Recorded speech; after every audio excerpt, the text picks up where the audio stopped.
Okay, starting off, we have a CNN article. We have how bad is it for Ron DeSantis? He's polling at RFK Jr.'s level. Florida Governor Ron DeSantis has spent the past few months running to the right ahead of its expected entry into the 2024 Republican presidential primary campaign, from signing into law a 6-week abortion ban and fighting Disney. The governor has focused on satisfying the party's conservative base. So far, at least, those efforts have not paid off in the Republican primary polling, with DeSantis falling further behind the current frontrunner, former President Donald Trump.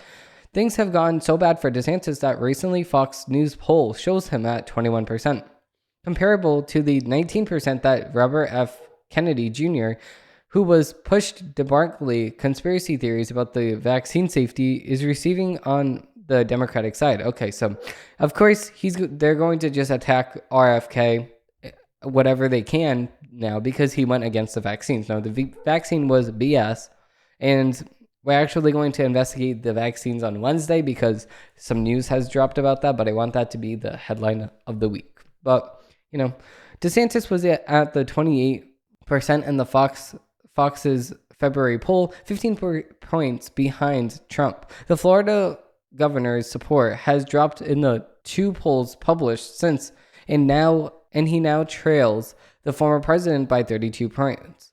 Early polling problems. The Fox poll is not alone in showing DeSantis fluttering.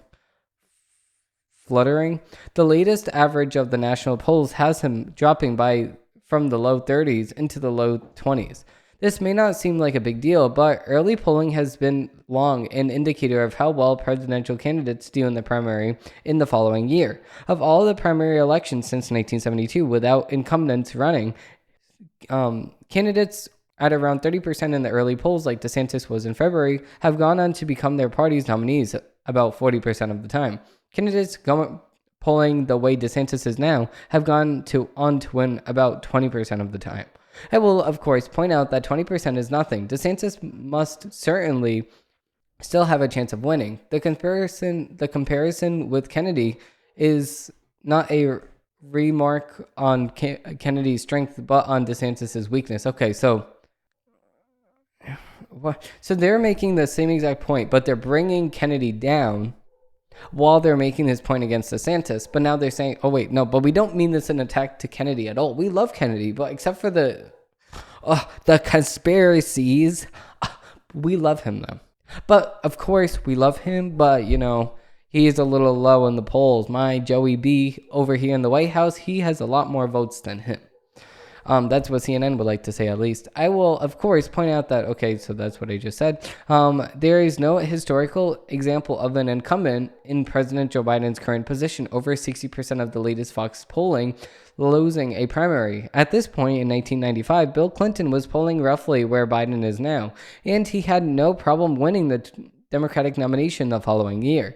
In the same campaign, Jesse Jackson was polling near 20% in a number of the early surveys against Clinton. So what we're seeing from Kennedy is not as of yet a historical anomaly. Jackson did not run in the 1996 race. The power of incumbency is strong enough to deter most challengers.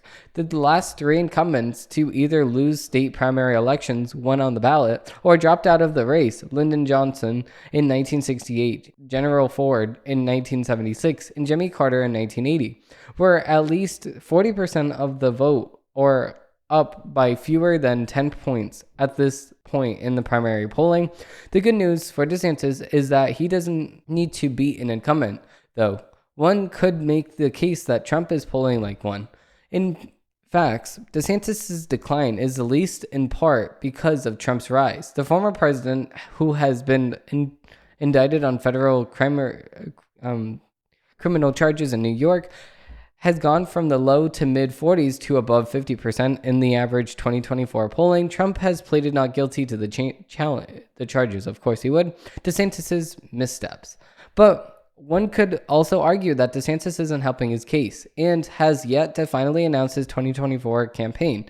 Most past nominees have already done so or had filled out with the Federal Election Commission at this point in the race, and the governor's play at the right doesn't line up where the anti-Trump forces are within the Republican Party, Trump has continually been weakest among party moderates. A Quinnipiac University poll released at the end of March found that he was polling in the 61% among very conservative Republicans, while garnering a mere 30% from the moderate and liberal Republicans. The moderate wing is part of the party that is at least likely to want a ban on abortions after 6 weeks. A KFF poll taken late last year showed moderate and liberal Republicans split 50-50 on whether they wanted a 6-week abortion ban. The group isn't small. Moderates and liberals make up about 30% of the potential Republican primary voters in the Quinnipiac poll. Indeed, DeSantis' other big news-making action, his fight with Disney, has managed to split the GOP as well. A Reuters poll from last week found although a clear majority sided with the governor, 64%, 36% of Republicans do not. For reference, over 80% of Republicans said in a Fox News poll that Trump had done nothing illegal with regard to criminal charges against him in New York. Of course he didn't. DeSantis at the moment isn't building a base. He's dividing Republicans and allowing Trump to claim an electability mantle. The general electorate remains opposed to a 6-week abortion ban and his position on Disney.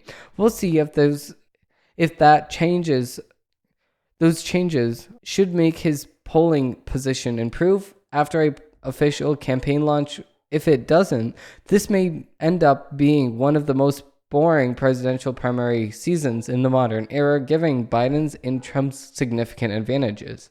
But Biden has no advantages except for taking a nap in the middle of the day and sniffing children.